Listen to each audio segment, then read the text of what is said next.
Μια φορά και ένα καιρό ήταν μια γέλη από 5 αδέσποτους σκύλους. 5 άγριοι σκύλοι όπως έλεγαν, με αρχηγό τον Άσπρο, τον πιο άγριο από όλους, σύμφωνα με τη φήμη. Μα η αλήθεια ήταν άλλη. Ο Άσπρος δεν ήταν άγριος, ούτε και τα άλλα σκυλιά. Ήταν απλώς φοβισμένοι.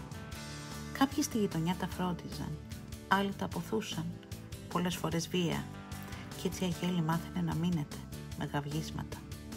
Η φήμη τους ξεπέρασε τα όρια της περιοχής. Έγιναν γνωστοί σε όλο τον Δήμο ως επικίνδυνοι.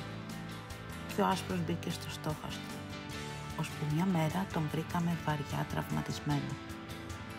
Όμως αυτή η ιστορία έχει καλό τέλος. Ο Άσπρος σώθηκε, υιοθετήθηκε, έγινε ο ντόκι μας, ο σοφός, ο καλόψυχος, ο ντόκι της καρδιάς μας.